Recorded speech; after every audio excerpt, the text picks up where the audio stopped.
You Yeah. need somebody that you feel like you and their interests are in alignment. It's a win-win-win, Hmm. right? And so you need to figure out who that person or that party might be.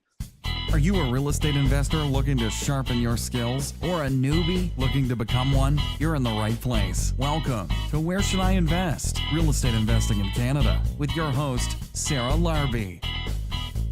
Hey, real estate investors, and welcome back to another episode of Where Should I Invest with Sarah Larby. Today's guest, Jason Hall, is the founder of DoorGrow, and DoorGrow is a company that helps property managers develop their portfolio, get more doors under management.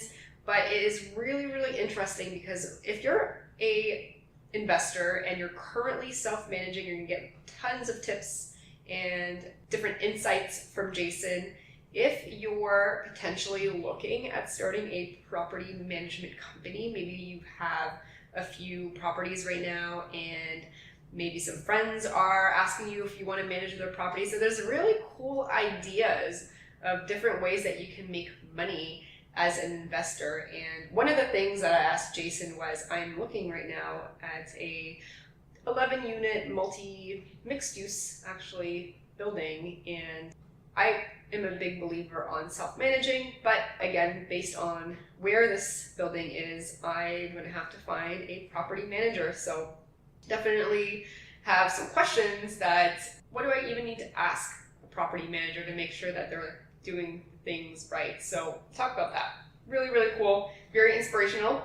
Actually makes me want to be a property manager, and hey, why not? You know, I have lots of friends asking me, would you manage my property? I'm so picky on everything that I do with my own properties, and very, very picky on tenant screening, that, hey, maybe I should do something like that and add a couple and help my friends out with property manage. So anyways, we will see how that works, but I will definitely suggest that if you are a property manager, check out DoorGrow, and if you're trying to get into property management, you definitely will want to learn more about it as well. So, all right, awesome. Let's get on with the show and hear what Jason has to say.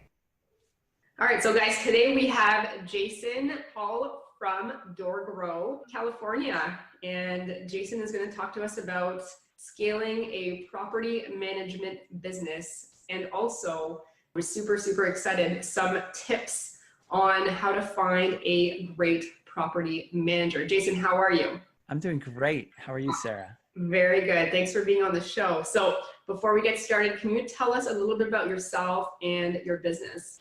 Yeah, absolutely. So I am in California. Like, real quick background on me is I'm married. I have 4 kids, 3 daughters, 2 dogs, and we are getting ready for the holidays here. And California is a crazy state to do business in, probably one of the most difficult states to do business in the United States. And it's a lot easier probably to do business maybe where you're at than where I'm at. And one of the things that we do at DoorGrow is we help grow and scale property management businesses. So they come to us because they're struggling to grow. They're struggling to figure out what they need to do in order to get their business to the next level, or to add more doors, as they say, which are units under management. And we help them to figure out how to do that. And usually they're thinking they need to do that through SEO and pay-per-click and content marketing and social media marketing and all that standard stuff. And we take them down a completely different direction. That's awesome. So why this business? How did you even come up with it? Well, I got started helping property management companies with my brother. He actually bought into one of the largest property management franchises as a franchisee with his buddy out of college, and they had no doors under management. They were just getting started, and he wanted some help with the website. He wasn't really excited about what corporate gave him, and so I helped him out a bit. And long story short, I ended up attracting a lot of his fellow franchisees, some guys with thousands of doors, people that have been in the business a long time, and then we ended up eventually getting clients all over the US. So it grew pretty quickly, and we're operating over $1 million run rate annually right now. And we're looking at scaling our business even further. And we've had phenomenal growth, and we get to help other companies grow. We just had a big conference in St. Louis, and we had a bunch of attendees come there, and we did our first annual conference. And so we've got a podcast, and it's really kind of going crazy. It's really weird. Very cool. Very cool. So you're working with a lot of property managers. I'm assuming a lot of them, and maybe I shouldn't assume, but are a lot of them investors as well? Yeah, I would guess most every property management person usually had some sort of start in real estate investing, either that or they were a real estate agent and they were helping real estate investors. So there's always a heavy connection between investing and property management. In investing, there's always kind of the myth of real estate investing is that it can be turnkey. It can be, real estate investing is passive income. It can be so easy. And anybody that has rental properties knows that tenants aren't always easy. And having a rental property is not always easy. And the only real way it can be really turnkey or be completely off your plate is if you're able to offload all of that to a property manager. But finding somebody that you really trust to do that and do it well, that can be really scary for an investor to give up that control. Absolutely. Funny that you mentioned that. So I'm looking at this, it's not under contract yet, but I'm looking at an 11-unit building, 4 commercial and 7 residential. And I was just calling just a smaller town quite far up north. And I was calling some property managers and asking them some questions. And right now, for those of you that listen to the podcast, you know that I self-manage. So I self-manage single family properties. I actually enjoy doing it, but because this is going to be potentially, I can't really drive there. It would be like 20 or so hours up north or a plane ride away. I am going to need to find a property manager. So I want to find out from you what you think a good property manager does or should do, and then go with some recommendations on how to find that great property manager. Okay, how excited are you about this deal? I'm still waiting on what the financials look like from my mortgage broker. She's just running some numbers and whether I can get a 30-year AM or 35-year AM. Like, I'm big on cash flow. And so the other piece that I'm excited about is the seller is fairly old, so he wants to move on, retire, etc. And he's willing to do a vendor take back. And so I'm in the process right now of just gathering at least the information so I can have my ducks in a row to be able to provide a good offer. And it's been on the market for a while, so I don't think it's going anywhere anytime soon. And by the way, when this airs, I'll probably have made a long decision a while back, so it'll be under contract or closed or not, right? But so I'll put on my coaching hat. Okay. So when I first asked you the question, the very first thing you did was sigh. I'm just pointing this out. Okay. Yeah, probably. It was like, oh my gosh, I'm so excited about this. It was a sigh. And then you gave me all the logical reasons why this could work. Right. Okay. Right. So I'm just pointing this out. It's just an observation. So which could suggest that this may not be something that deep down you're excited about. I'm scared to give up the control. So I've always managed and I actually enjoy it. And so to give up the control, I would have to, because I'm not going to manage 11 different tenants from that far away. I just need to make sure that they have the processes and the procedures that I would expect. And so that scares me a little bit, to know that I might have like maybe 3 or 4 options to pick from. And I don't know if they have the same criteria as I would. So the properties that you manage currently, are they single family residential or are they multifamily? They're all single family. They're all long-term except for one, which is a recreational short-term Airbnb cottage. Okay. So here is my advice on this, right? For what it's worth, the challenge is you're running a small business on the side, and you are basically a property manager. You're what we would call an owner operator, right? So you're managing the properties that you own. And that's really common to see owner operators in the multifamily space, large multifamily properties, or to see it in the commercial space. There's a lot of owner operators. They only manage the properties they buy and that are their own, not for other people. Now, in single family residential, you don't see that like as often, because usually people will get to maybe about 4 units under management and they're kind of tapping out. They're like, okay, this is turning into like a legit part-time job. It's not the most fun in the world to deal with upset tenants or to deal with maintenance requests or to deal with any of the stuff. Like, I'm out. And so then they will start looking for a property manager. Now, one thing I'll point out is that single family residential, multifamily type of management, like condos, things like that, association management, where you're managing an association, which has lots of doors, but is making very little per door. And then you've got like commercial management. These are all completely different business models. Right. And so you've got a business model that's working for you and it's local. Mm-hmm. And what you're saying is, I think I may start doing 2 new niches commercial and a little bit of multi-family, right? And I'm going to do this in an area that I lose control over and is completely out of my physical geographic area or comfort zone emotionally. Correct. Exactly. Yeah. So I think if it was one leap, I would be like, well, maybe you could do that. But there's so many things that are outside of that. And you would have to learn how multifamily works and how to make sure that that works well, because that can be even more challenging than single family. And then you're going to have to learn how to handle commercial. And that is a totally different ball game, like a totally different ball of wax. And so I would say, just like from that standpoint, I would say if you could get something that would cash flow just as well somewhere locally or somewhere in, even if it was small multi or commercial, or ideally it was what you're used to, single family, would you spend that money and do that deal here instead? It would cost 5 times as much. So it would cost 5 times as much. Probably not. I'm fairly comfortable with the concept, other than the fact that it's far and I will be looking for a property manager.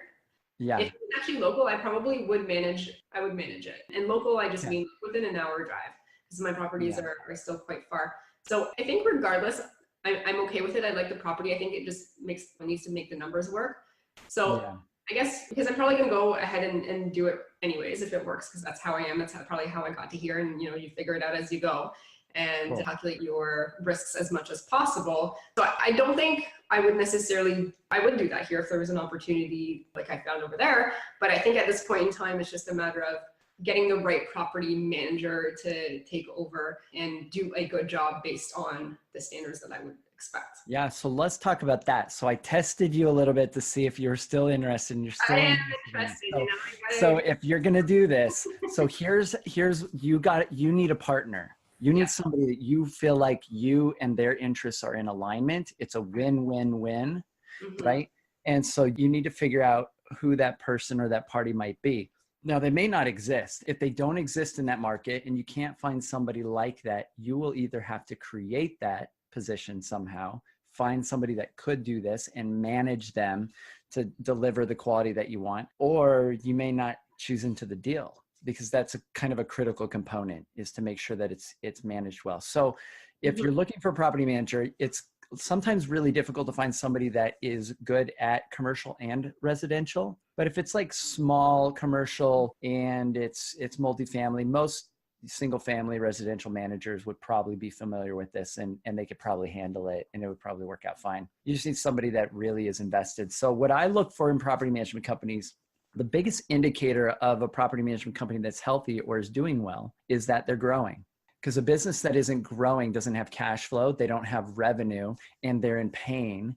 And most businesses in the US, and I'm sure in Canada, most businesses in the first 5 years or so fail. Even the businesses that don't fail, if half of all businesses fail, roughly, all the rest are struggling. Like most businesses are struggling and they're in pain. And the businesses that are struggling and in pain can't provide great service. And that's what you want. You want great service for your property and for yourself. You want to be taken care of, feel like it's handled. And your big challenge, even if you do find a really good partner to partner with, will be to give up control to let them do their job well. The way to really screw it up, which is the bane of most property management companies, is to have a micromanaging owner that says, well, no, it needs to be this way or do it this way. And you don't trust them to do their job because they have processes, they have systems, they have set ways they do reports, all of this kind of stuff. And so what you would love, and usually what owners think they want in their head, is they want to go to a property manager and say, here's how I want everything done. Do it my way. But those companies are not healthy companies, because then they have 100 owners that are all saying, do it my way, and everything's different, and their business isn't systemized. Because they can't systematize their business, they can't really deliver cost effectively value to their clients. And so they're dying a death by 1,000 cuts. And so what you ideally would want, and this might sound weird, you go to a property manager and say, hey, how do you guys do things? And you say, well, I kind of would like this, this, and this. And a really good property manager would probably push back and say, we're not going to do things like this, this, and this. And here's why. We found it to work best if we do it this way. You want somebody that really feels confident that they're an authority in their market, they're an authority in their industry. If you're pushing for something, they're going to say, we already do that. Or they're going to push back and say, here's why. That's exactly what I want. So I want to make sure that the person is not a Mickey Mouse, hey, I'm just going to start a property manager type of person, but understands the laws, understands the regulations, because in Ontario there are a ton of them, understands how to do the inspections, how to submit different forms. So I think it's just really, really important for me that they have that. And so I think what I don't want is to say, how do you do your tenant screening? And then they just kind of are all over the place. Or how do you, somebody is late, what is your process? And then they don't really have a process. So that is what I'm scared about. And at that point in time, then I'm like, well, do I need a property manager or not? But what are some of the questions that we should be asking if we're looking for a property manager that you might recommend that we ask in order to make sure that they are good property managers? I mean, great question to ask are how many doors or how many units under management do you guys have currently? That will give you instantly a scope of their size. So just to give you kind of some ballpark ranges here, most property management companies or property managers out there are struggling and are solopreneurs. And solopreneurs can maybe get to about 50 or 60 units under management. If they have a spouse working with them, which is almost like free labor, they can get to maybe 80 units under management. But if they're a solopreneur and they're doing everything themselves and they're already at that level, they're probably stuck, which means they can't afford to hire somebody. They probably are charging too little on fees to be able to do that. They probably have too many doors that are in what I call the cycle of suck, or that are difficult to manage, because one difficult property takes 10 times the amount of overhead and work for a property manager as a good property, if that makes sense. And so if they allow anything into their portfolio or take on any property, then odds are that they're running a business that has 10 times the overhead. And that means it's really difficult for them to put any money or revenue towards growth, staffing, hiring, service, etc. So you definitely don't want to go with the cheapest guys. That's a temptation. A lot of owners are like, oh, they're all the same. And they try to go with the cheap guys or the lowest price because they're all the same. And that's not true. On the surface, it will sound like they all do the same thing. But you can tell if they have a really good fee structure in place, they've got a lot of different fees for the tenants and things in place to make sure that they are getting enough revenue and that you're getting enough revenue on the property, then they will look at it like a business. They'll look at your property like a business and figure out where you're at, how they can help you cash flow. And they will identify a good property manager is going to help you come up with a lot of new fees that you hadn't even thought of. And depending on the laws in your market or in your area, there's all sorts of fees that can be passed on to the tenant. There's pet fees, there's pet rent, stuff like these could be tacked on in certain markets. I will say for Canada, we're actually not allowed to do that. I know the markets are a little different. So like for Ontario, as an example, you cannot discriminate on pets. You can't do pet fees. You can't do any of that stuff. So there are really, really strict laws. Again, like every state, everything has a bunch of differences, but there's and that's the advantage of a property manager is they will know all of the ins and outs. They'll know what fees can be charged to the owners, what fees can be charged to the tenants. They'll be able to operate within the law. They'll be able to protect you from hurting yourself. Absolutely. Owners inevitably are always trying to do something that violates some sort of fair housing law or something that violates what you should or shouldn't be doing with tenant screening, and they're going to protect you from those liabilities. So having a property manager also acts almost like a form of insurance because it protects you from doing things you're not aware of. Absolutely. So I have two thoughts on that. So I 100% agree. So if you're not somebody that's going to read the Landlord Tenant Act as an example, or you're not going to do your research, or when a tenant calls you, it's going to be frustrating and it's going to be stressful, absolutely get a property manager. I'm also a big proponent, regardless of, as you're starting, to property manage yourself and to learn. You're going to learn so much by being able to do that. And then you're going to be able to also manage the property manager. I mean, you probably see it a lot in the US as well. Like there's some great property managers and then there's some property managers that are not good. And I think it's important to know to some extent property management basics so that you know if you've got a good one or if you need to replace them. Yeah, I mean, to be honest, most property managers are not good. The property management has earned a negative reputation as an industry in most areas of the world, especially I think in US and Canada, because there isn't a lot of legislation requiring them to meet any sort of requirement.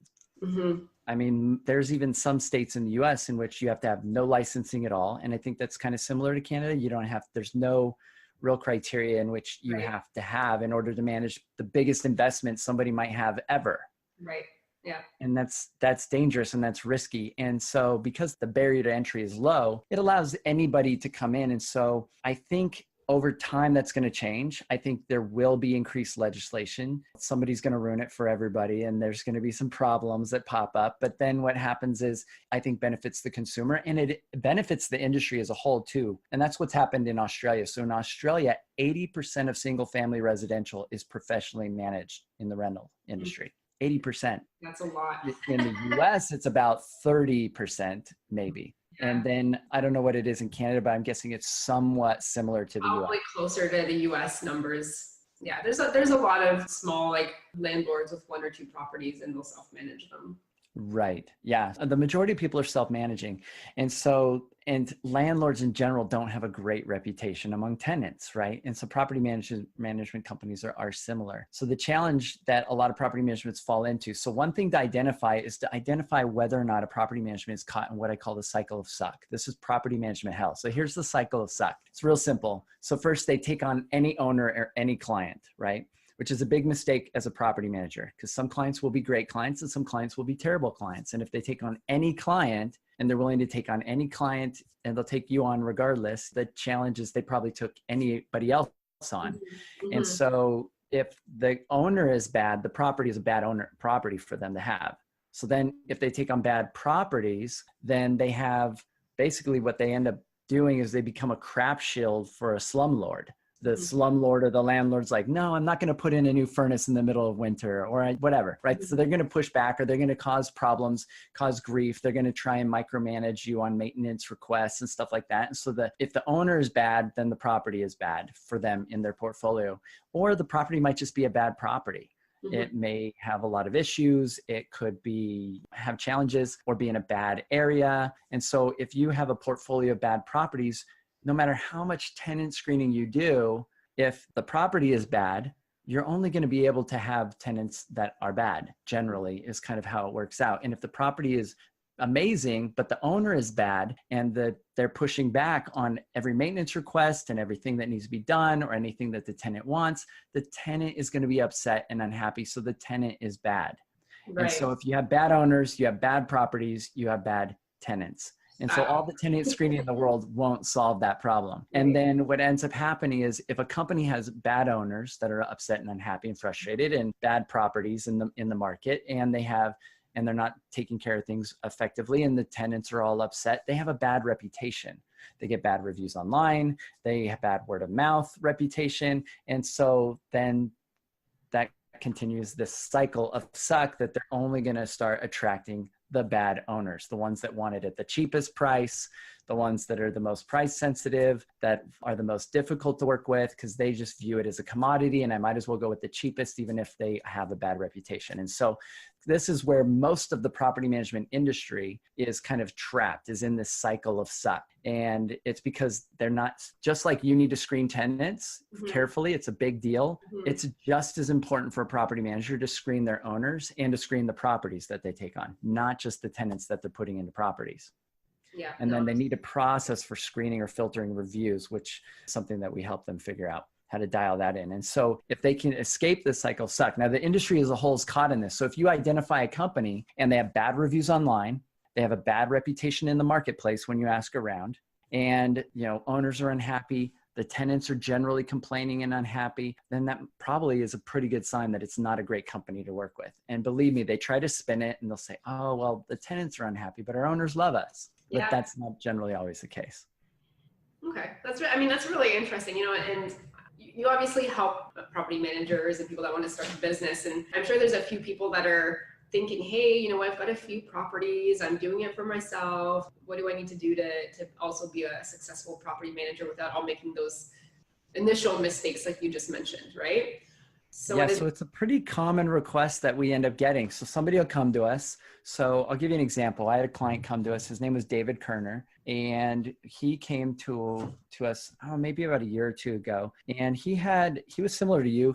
But he was a real estate agent, but he had like 10 of his own properties that he was self-managing. They were his own. And he figured, well, I'm doing this for myself. why not start doing it for others? And so the attraction of property management is that it's a residual business model as opposed to real estate, which is like hunt and get the deal, and you get this big chunk of change and then you go back to hunting, right? And so it's like a lot of feast and famine, and some people that are really driven really enjoy the hunt and they enjoy real estate like that, but some people want more stability in their life. And so a lot of people get attracted to this business model of building stable residual income in a business that does really well when the real estate market isn't doing well.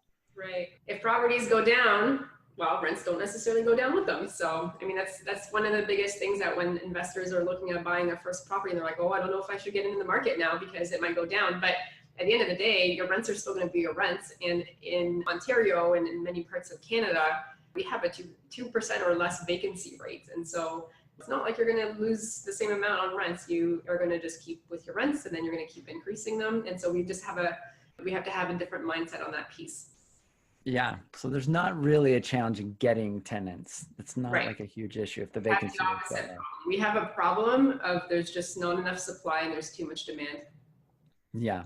So what we'll do is we'll take somebody that's starting out, kind of like David Kerner. And David Kerner now, in about 2 years, he's getting close to 300 doors under management.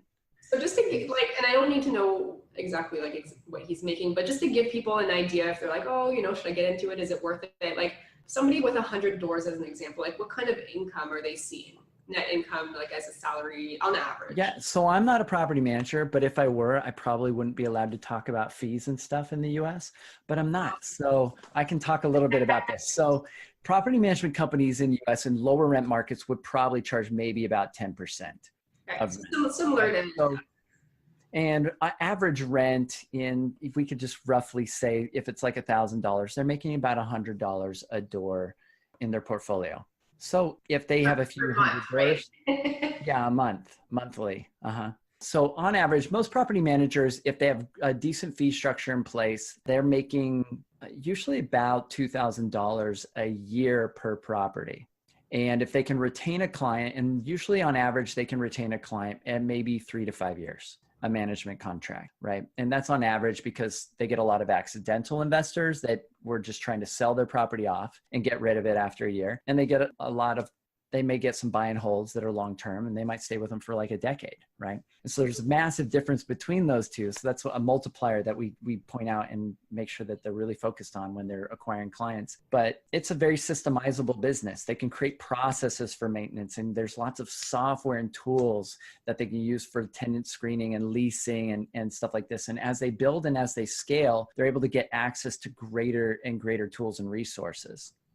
Because the cost comes down on a per door basis. Whereas it would be very difficult for somebody in your shoes to have access to the same tools and software and resources to offload those pieces on an individual basis, right? For like 9 units. So they're able to create scale and lower their operational costs significantly, and they're able to systemize it. And so they can property management can either be death by 1,000 cuts and a terrible business if they have lots of little leaks, because there's lots of potential points of failure because it is such a systemizable business, but it's also a relationship business, or it can be very profitable and it can be very scalable.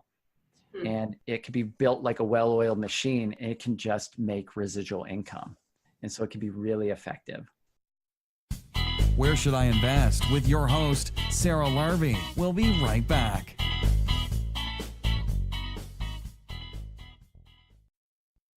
Hey guys, I just wanted to take a quick moment and pause the podcast interview here because I wanted to introduce you to Dalia Barsoom of Streetwise Mortgages. I am a big believer, as you guys probably have heard, work with a mortgage broker. They are going to help you scale. And when I was first growing in real estate investing and looking to buying my second property and my third property, I was going directly to the bank then. I hadn't met Dalia yet. And I actually was hitting a roadblock when it came to financing because the bank started asking me for 25% as the down payment. And then for my third property, they wanted 35%. And it was really, really hard for me to A, understand why it was creeping up like that. And B, I didn't have 35% to put down. I had 20%. And luckily, I actually met Dahlia at that point in time. And Dahlia is actually an investor herself, and she works with many, many investors.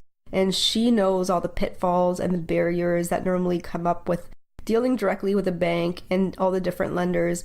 And Dahlia was actually able to not just find me proper alternatives, but I've got 9 properties now, and I'm still able to get financing with A lenders, and it allows me to be able to scale up without hitting the financing wall. And so she's been a tremendous help. So the other thing I really, really enjoy is Dahlia also does a free goals analysis. So if you go to either my website or her website, streetwisemortgages.com, mention the podcast and ask for the free goals analysis, it was a game changer for me. And it allowed me to actually understand what I needed to do, how many properties I was going to get because of the cash flow that I was looking for. If you guys wanted to reach out to Dahlia, you can reach out to her by email, which is info@streetwisemortgages.com, or you can actually reach out to her on the website at streetwisemortgages.com and then just go to the contact section. And you can also call her at 1-800-208-6255. Thanks for listening, and back to the show. Back to the show. Where should I invest? Real estate investing in Canada with your host, Sarah Larvey. There's probably a lot of people that are thinking, my wheels are starting to spin. Maybe this is something I should consider doing and scaling up. And $2,000 a door per year times 100 units or whatever it is. Right. And that's gross revenue, right? That's gross. And they're going to have costs, but yeah, they can make pretty good money. So I'll give you an example. My brother manages properties in Orange County. Average rent is probably more like $3,000. Yeah. Okay. Yeah. He's charging, I think, 6-7%. And that he has over 1,000 properties under management. And of course, you have more than just one person, I'm sure. Yeah, that's my brother's company, and he does property management. Okay. So yeah, with his business partner, Kyle. So him and his business partner they both run the company, but they've got a multi-million-dollar company because of all these management contracts. And yes, they have a team, they've got a maintenance coordinator, they have leasing specialists, they have a couple of in-house maintenance people. They've got a pretty robust machine and team going. But yeah, it's systemizable business. And if he wants to take off and do stuff, he can. So it's not a huge leap from managing 9 of your own units to then saying, well, I could do this for other people, and I don't have to go buy properties in my market in order to make money off of all these rental properties. Mm-hmm. I can just use my existing systems, vendors, processes, tools, and I can provide this service to other people, and I can make this my job, and my whole job can be involved in real estate investing. Now, here's where it gets exciting for a real estate investor. If you are in a situation in which you are able to handle the real estate for investors and you are seeing all these rental properties, you have dibs on all the best real estate deals. Like you get to see, like somebody's going to say, I want to sell this property. You're like, I know that this is a great investment. I'll buy this property off of you.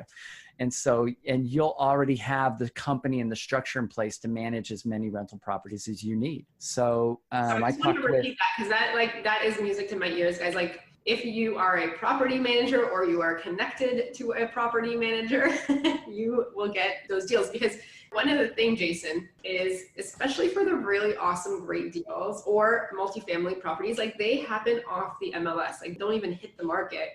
It all gets done, the good ones, it all gets done behind the scenes. And so for something, if you're really connected, you'll be able to get those before they hit the market. And so that's why it's important to obviously work with your local realtors, but to also have those connections so that you can see it before it goes up and then everybody else sees it. So there's so many things and so many transactions that happen and we don't even know about it. Yeah, the best real estate investor, like the best real estate agents for investors are property managers. Right. Also, because the property managers know exactly what's needed to make a property rent roll really well.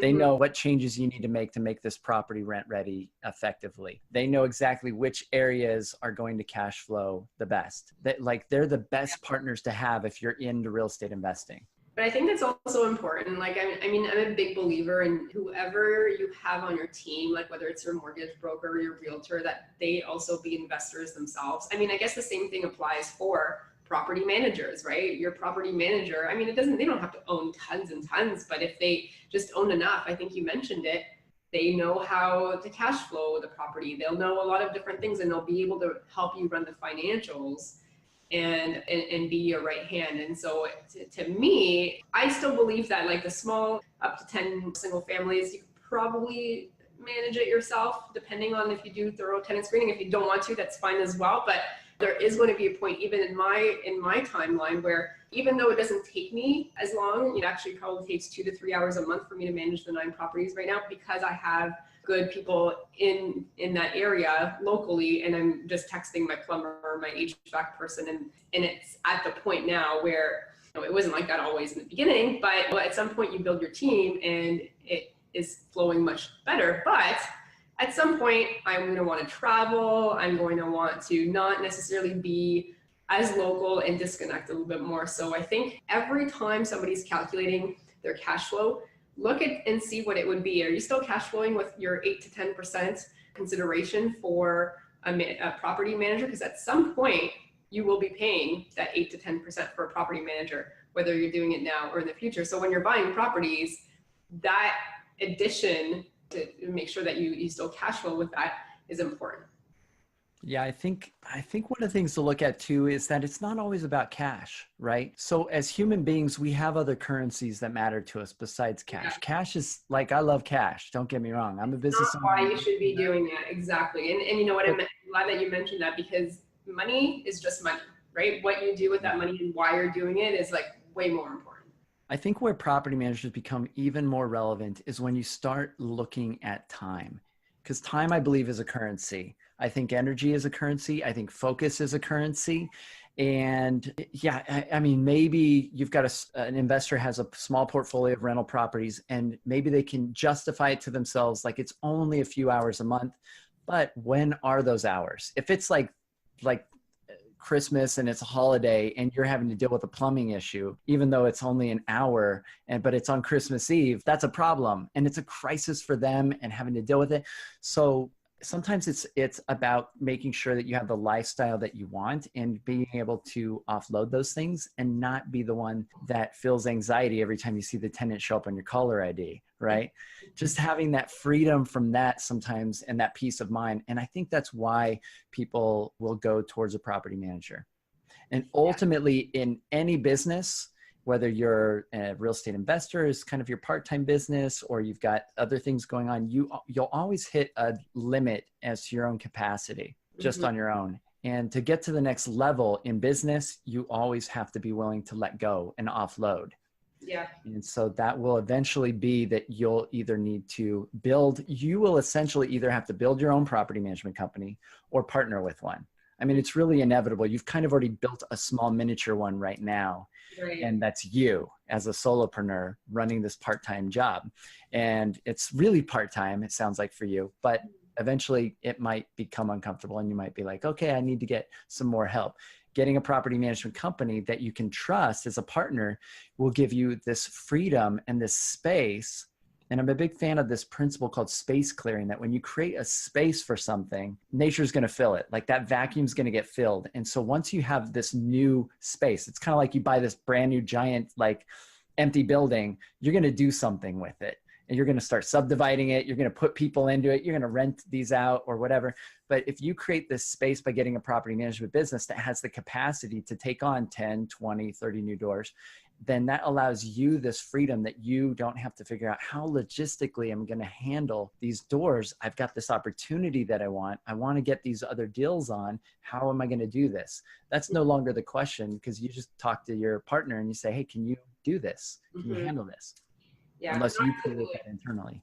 That's it. I mean, that's a great point. At some point you're like, okay, should I be doing this like $20, $30, $40 an hour job, or should I really be focusing my time on a $1,000 job of negotiating deals, acquiring deals, and all of that stuff? And so, yeah, there absolutely is a time. And this is totally off topic, but I just hired a chef who now is going to be starting next week, and she's going to go do my grocery shopping. And she comes to your house for like 4 to 5 hours, and she makes like the entire meals that you want for the rest of the week or 2 weeks from now. And it's like, I don't even know why I didn't think of this concept until I'm like, I'm so sick of cooking or like spending personally, I'm not I'm sure some people enjoy it. I personally don't enjoy it. And it's like a lot cheaper than I thought. I would think it would be thousands of dollars. It's like $35 an hour. It's like amazing. Anyways, so Yeah. if I can delegate, I'm going to keep delegating. Yeah, so delegating is huge, and I think business owners do this a lot. They'll offload a lot. They'll eventually start offloading inside the business, but they won't do it in their personal life. So I think it's phenomenal that you did that. So we have a nanny at our house. She helps do all the stuff that I tell my wife I call fake mom stuff. Fake mom stuff is laundry, cooking, cleaning. It's all the stuff our kids really don't care about at all. They don't care that it's done. They just care that it is done, right? But they want time with Ashley, with my wife. And by getting all of that fake mom stuff off Ashley's plate, she gets to spend time. She's now homeschooling 2 of our kids. Wow. She has time to do that now because we've taken all the fake mom stuff off her plate, and she's involved in the company with me on the financial side. She's like the CFO. So it's freed her up to have a life that she really actually enjoys instead of doing all this stuff. We have people that come clean the house. We have people that come pick up dog potties in the yard. Like, we pay people to do these things because, yeah, it's work that like, I value my time as a lot per hour. And for me to go, it was to the point where I was walking around the yard, micromanaging children, picking up dog potties, trying to get my kids to do this chore, right? And if you value your time as $1,000 an hour, that's probably not where your time is best spent. But I was like, I'm just going to pay somebody to do this. This is the dumbest thing in the world, that I'm micromanaging children picking up dog crap. And I could be creating in the same amount of time, I could close a 10K deal. I know this is how I think we all need to think. I mean, I had a person come and clean up the leaves. And I think part of it is like, we think it's so much more expensive. But it is not. Like, the guy came in and picked up the leaves. It probably took 3 hours. It was like $100. I'm like, yeah, come back like anytime. It was great. I mean, even gardening or any of that. Again, if people enjoy doing it and it helps you de-stress or whatever it is, go ahead and do it. Personally, I don't like yard work, and I don't like cooking. I like eating. I like enjoying a nice glass of wine and focusing on the stuff that matters. And so that for me, that is the best of both worlds. Like, cleaning my house. I mean, why would I clean my house? I can hire somebody at a reasonable price to do it. And it's just, now you have so much time. And for me, being full-time employee, I work full-time and I travel a lot. Like, by the time I get home, I want to work on the business, on the real estate stuff, on the podcast. That's the fun stuff. A lot going on. It is really fun. But for me, it's about also enjoying life now. What can I do, even though I'm working full-time, to enjoy life now? And it's all about delegating those small things. Yeah, I'm a big fan of energy management being more important than time management. Yes. So it's not so much like, can I do it? I think the big mistake we make when we're entrepreneurial is that we're really adaptive. We can handle a lot of risk and stress and things like this, and we can do just about anything. But it's not, the question we shouldn't ask ourselves is, can I do it? If I can do it, I can do it cheaper, so I'll just do it. That's like the worst question to ask yourself. The better question to ask yourself is, does this fulfill me? Should I be doing this? Like, does this energize me? Does this feel like it's creating life for me? Like, it energizes me? Or does it not? And if it doesn't, it feels like it's killing you. Like, it feels like things that you don't energize you, like me picking up dog potties or micromanaging children picking up dog potties, feels like death to me. Like, it feels like some part of me is dying a little bit inside. It's just not my thing. Right. And you have the one life, you might as well live it as happily as possible for as long as possible. And so tying this all back together, just like with your investment properties, if you're finding there's things that really drain you, some people just really don't, they're not the relationship people. That's not their thing. They love the real estate investing. They love the accounting. They love the financials. Maybe that's one of your listeners, but they don't, people are foreign to them, or people are difficult, or they're challenging, and there's emotions involved, and they don't want to deal with that stuff.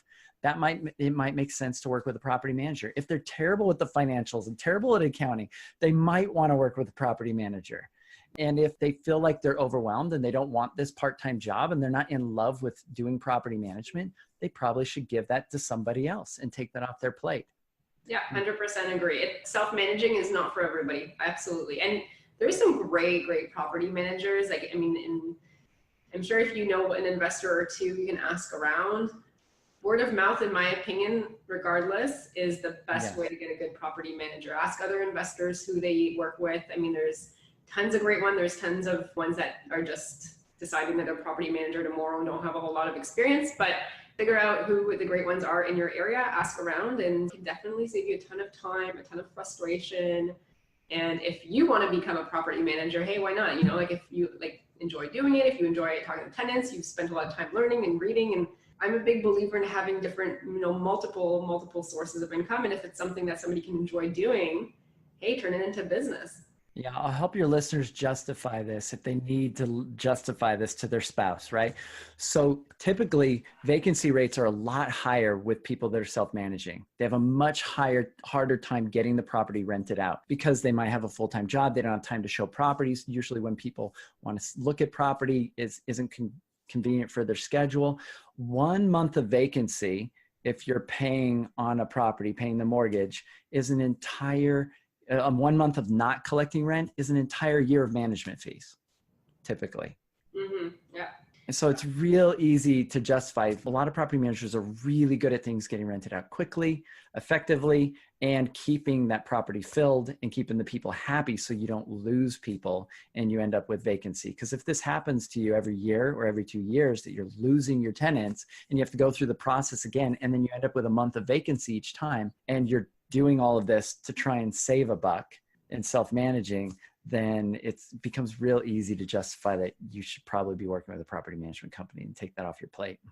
Yeah, absolutely. Okay, amazing. So the next part of this podcast is called the lightning round. So I'm going to ask you 5 questions. Everybody actually gets those same 5 questions, so they don't differ or anything like that. And maybe provide the first answer that comes to your mind in 30 seconds or less. You ready? All right, let's do it. Okay, so what is your favorite real estate investing book ever? Or you can say your favorite book if you haven't read any real estate specific ones. Favorite real estate investing book. Man, I've got lots of favorite books, but I'll just go with the book that's sitting right here on my desk since it's in front of me. And this will apply to any sort of work or business. So it certainly could apply to real estate offices, real estate investors, property management companies, but it's called It Doesn't Have to Be Crazy at Work. And it's written by the creator, Jason Fried, and David Heinemeier Hansen, the creators of Basecamp. Oh, I was supposed to read that book. This book is phenomenal. So I spent 90 minutes hanging out with Jason Fried, the creator of Basecamp or CEO of Basecamp, on a Skype call. And in those 90 minutes, he completely transformed my business. He showed me how he runs his company, and he's written books on virtual teams. I run a virtual company, and no kidding, almost overnight, we cut our staffing costs in half. Wow. Which means our team became twice as productive and effective is what I'm really saying. I didn't go fire half my team. So he just came out with this book. That was years ago that I hung out with him, and we've ran our company using a lot of the principles and ideas that he shared with me and how he runs his company. And he's put together this book, and it's like a manifesto of against like current horrible corporate culture in which everybody is overworked, overstressed, expected to put in tons of hours and burnt out. And it's called It Doesn't Have to Be Crazy at Work. And it's all about creating calm in the workplace. And I've given copies of this to my team. This is the type of culture that I want in my company because calm workplaces are far more effective and get far more work done. And people feel far safer, and you're able to keep A players on your team. And it's just a much better, it's really the future, I think, of business is going to head this way. So amazing. So you've definitely convinced me to get it. So it's funny because I also host the Right Club, which is a monthly real estate investing club, and we have investors come. And so now we started using Basecamp for the 4 of us, the founders, and we have a marketing and strategy branding manager, and we have an admin. And so we're all on Basecamp now. And it has completely made things so much easier. Like I used to get like 50 emails a day and everything is now on Basecamp. And one of our founders, Laurel, she read the book and she's like, you guys have to read it. It's awesome. So thank you. Yeah, if you use Basecamp effectively, it can lower the pressure and noise and create a lot more calm in the business. Absolutely. Very cool. So number 2, what is your favorite podcast?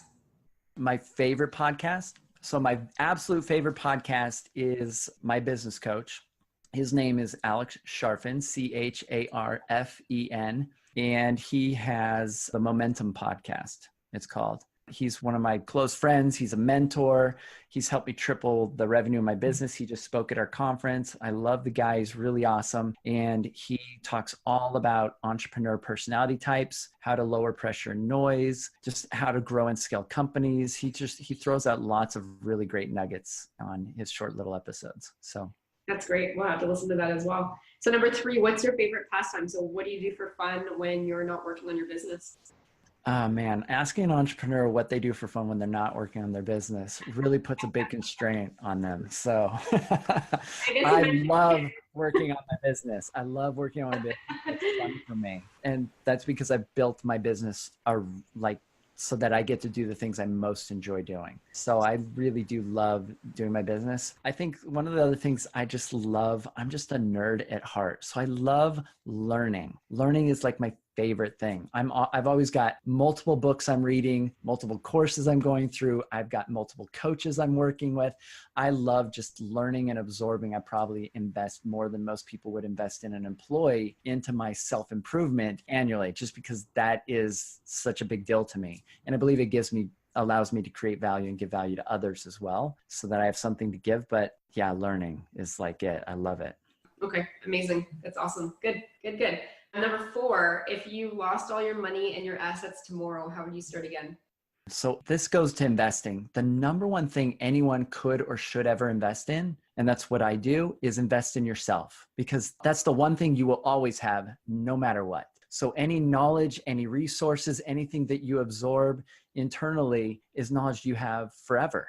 And so it could be about real estate investing, could be about anything, but if you're investing in yourself. And so it's amazing to me how many business owners and entrepreneurs and even people that work at companies will spend so much money investing in others and investing in other people and investing in other systems, but they won't invest personally in themselves. But then they'll go out and try and sell to other people and say, you should invest in us. Like, you should pay us to do things for you. And so just like my industry, property managers, if they're going around saying, hey, you should invest and spend money with us and we'll manage your property, but they're not in integrity and investing in themselves, I think it creates an energetic disconnect. And so I think one of the primary things I've seen in people that are stuck in terms of increasing their pay, their revenue, whatever, is that they just need to invest in themselves. And I think it creates permission and it creates confidence that they're worth something, they're worth more, and then they inevitably make more money. Okay. All right. Well said. And last question, number 5, and you can apply this to business or real estate, whatever you choose. If somebody has $50,000 and they want to get started, how would you recommend that they spend it? So I'm not sure I answered your previous question though. So let me say this. So you said, what would I do? So because I've invested in myself, I feel like I could start anything that I know how to do now from scratch, and I could ramp it up very quickly. Okay. It took me like a decade to get to where I am now, but I think I could go from where I am now, starting out fresh, to where I am now, maybe in just a couple of years. Like, it would be, how it's done. Yeah, I've learned painfully. So I would probably do exactly what I'm doing now, and I would help grow and scale businesses. I don't know if I'd pick the property management industry. I probably would, because I know it and I love working with those entrepreneurs and it's fun for me. But I would just help grow and scale businesses, and I would do that. And I think I would be healthy within a year. I'd have a solid business. So, all right, question 5. Yeah. So the other thing I would just say is, just to add to that, is your first million or whatever it is in the business is the hardest. Like, once you figure out how to do it, and even in real estate, your first million in real estate or your first million in business or whatever it is, you know how to do it, and doing it again, to get to your second and your third, it just becomes so much easier because you've got your processes and you know so much more than you did when you started with 0. Oh yeah. Hindsight's 2020. So number 5, then, if somebody has $50,000 and they want to get started, how would you recommend that they spend it? $50,000. How would I recommend they spend it? So here's what I would say, and this is probably a different answer than you would typically get from your guest, your usual guest for your audience. But I would say first, I would first get really clear on who I want to serve. Who do I want to serve? Because every business that makes money, if your goal is to make money, has to solve a problem. If a business is taking money from people and not solving a problem, it is stealing from people, right? So a business has to be solving a problem. That's why business exists. So first I would figure out, who am I naturally passionate about helping or solving a problem for? What problem exists in the world that I can see it and I feel naturally called or excited about making that change, changing that thing. And to me, I love working with entrepreneurs. That's exciting for me. So I would then take that money and put that towards being able to do that. I would invest in, if I didn't know how to do that, I would invest in getting familiar with that industry, getting familiar, getting coaches, getting mentors, because 50,000 can buy you a lot of coaching and it can collapse a lot of time rapidly. And so if I wanted to become a real estate investor, I don't have to have my own money. I don't have to have my own properties. There's ways that you can do all this stuff, but only if you know how. And so if I don't know, I can go buy somebody else's time to help me collapse time significantly. And I used to be the guy that would try and read every book on my own, watch the YouTube videos and figure it all out on my own. And it took me probably a decade to do what I could do now in a year if I just went and found the right person to coach and consult me on how to collapse time, because they already done all that work. They spent that last decade figuring it out. Just like if they come to you and they want to do what you've done, you could help them get from point A to point B rapidly. Oh yeah, right? by Because you've done it. sure they don't make all the same mistakes I made in the beginning, right? But you know what it is? Exactly. In hindsight, I probably wish that, my first year or two in the business, I had somebody taking me by the hand. And I'll tell you why. Is a lot of the reading and the podcasts that I was listening to were American content that did not necessarily all apply here. And finding that out and figuring that piece out, all the financing, all the taxes, what's different, what's not, was actually a lot of time spent maybe learning some of the wrong things in the beginning. So I definitely do offer coaching now, and I help people buy their first properties, which is awesome. And I help people screen their tenants and all that stuff. And this is, for me, I learned the long way. And if I had to redo it, I probably would hire somebody out before I even had my first property. I would have liked to know what is relevant in that local market. Yeah, nobody would even consider setting up a business entity probably without an attorney. Like, most people are not crazy enough to just go do that. Most people would probably not do certain things without an accountant, right?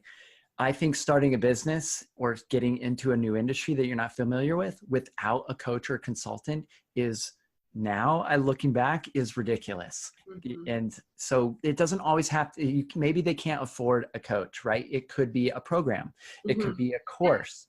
It could even be a book, but you want to make sure that you're consuming content and that is relevant and useful for you right where you're at right now, not where you eventually want to be, but where you're at right now of what you need to do next, and that you take action on that.